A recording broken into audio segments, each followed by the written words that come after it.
देखिए, हमारे पास सीमित विकल्प हैं। कर्मचारियों को ये सोचना पड़ेगा कि हम वर्तमान जो उनको बेनिफिट्स मिल रहे हैं, अगर वो चाहते हैं कि उनको मिलते रहें तो उनको सरकार के साथ खड़ा होना पड़ेगा। अगर वो चाहते हैं कि उन पे भी कटौती लगे तो फिर आने वाले समय में उसका भी सामना करना पड़ सकता है, क्योंकि हर चीज़ जो है पैसे से जुड़ी हुई है। और पैसा, जो नोट छापने की आज़ादी जो है किसी स्टेट गवर्नमेंट को नहीं है ना। जितना पैसा हमारे अकाउंट में आएगा उतना ही पैसा हम खर्च कर सकते हैं। तो संसाधन बढ़ाने की तरफ हमने ध्यान दिया है और उसकी तरफ हम आगे बढ़े हैं। तो कर्मचारी नेता जो हैं अपनी नेतागिरी चमकाने के लिए उल्टे सीधे बयान ना दें, बल्कि वो जिस जिम्मेवारी के साथ सरकार आगे बढ़ रही है उस जिम्मेवारी को वो भी निभाएं। और उनका भी ये प्रदेश है, उनकी भी जिम्मेवारी प्रदेशवासियों के पास के लिए बनती है। हमारी जो सरकार है उसको ये भी देखना है कि जिस परिवार से कोई सरकारी कर्मचारी नहीं है उसको तो कोई डीए नहीं मिलता, उसके लिए तो और वित्तीय संसाधन नहीं है उसके पास। हमें तो उसके बारे में भी अपनी वचनबद्धता निभानी है। और हमारी सरकार ने जो है सरकार बनते ही उन वर्गों के लिए भी काम किया है जिन्होंने अपनी मांग किसी धरना प्रदर्शन के माध्यम से नहीं रखी है, चाहे वो हमारे अनाथ बच्चे थे, चाहे वो विधवा बहनें थी, चाहे वो जो हमारे वृद्ध लोग हैं उनकी बात है। हमने उनके लिए भी काम किया और सरकार का जिम्मेवारी है कि हम उनके लिए भी काम करें। तो सरकार सिर्फ एक वर्ग के लिए काम नहीं करती, सरकार पूरे समाज के लिए, हर व्यक्ति के लिए काम करती है और हम उसी दिशा में जो है आगे बढ़ रहे हैं। जहाँ तक कर्मचारियों के सड़क पे उतरने की बात है, वो इनके टाइम पे इससे बुरी हालत थी, है ना। और ऐसी कोई सरकार की अवधि नहीं रही है जब कर्मचारियों ने इस तरह की कोई हड़ताल ना की हो।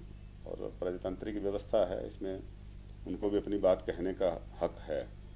लेकिन प्रजातंत्र में हमें जिम्मेवारी से भी पेश आना चाहिए, जहाँ कर्मचारियों को भी ये देखना होगा कि हमारी वर्तमान जो वित्तीय स्थिति है वो क्या है, और वहीं विपक्ष को भी अपनी जिम्मेवारी निभानी पड़ेगी। क्योंकि जितना कर्जा लिया है कोई वर्तमान सरकार ने तो लिया नहीं है, ये तो हमें विरासत में मिला है। हम विरासत के कर्जे को ढो रहे हैं, लेकिन अपनी जिम्मेवारी निभा रहे हैं। जहाँ पे हम पुराने कर्जे की जो लोन रीपेमेंट है उसको भी दे रहे हैं, अपने विकास के कार्यों को भी सुनिश्चित कर रहे हैं, और साथ में जो भविष्य के लिए हमें मैन पावर चाहिए उसकी भर्तियां भी हो रही हैं। तो सरकार की कोई एक्टिविटी ना रुके, इसकी तरफ भी जो है कदम उठा रहे हैं। लेकिन कर्मचारियों से पहले भी मुख्यमंत्री जी ने अनुरोध किया है कि डीए तब मिल पाएगा जब सरकार की वित्तीय स्थिति वैसी रहेगी। इससे पहले जो सरकारें रही उनके पास एक विकल्प था कि वो ज़्यादा से ज़्यादा लोन ले सकते थे। अगर कम लोन लेने से बात नहीं बनती थी तो ज़्यादा लोन ले लेते थे। लेकिन वर्तमान सरकार के पास वो विकल्प इस साल में नहीं है। हमारा जो लोन की मैक्सिमम लिमिट है वो 6,000 करोड़ की फिक्स है, और 6,000 करोड़ से लोन ज़्यादा नहीं ले सकते हैं। इसलिए हमने अपने संसाधन बढ़ाने के लिए जो है कुछ सख्त कदम भी उठाए हैं। और जो प्रशासनिक दक्षता वर्तमान सरकार में देखने को मिलती है, ऐसी पिछली पूर्व सरकार में देखने को नहीं मिलती थी। बल्कि हम ये कह सकते हैं कि उन्होंने सरकार की जो ये वित्तीय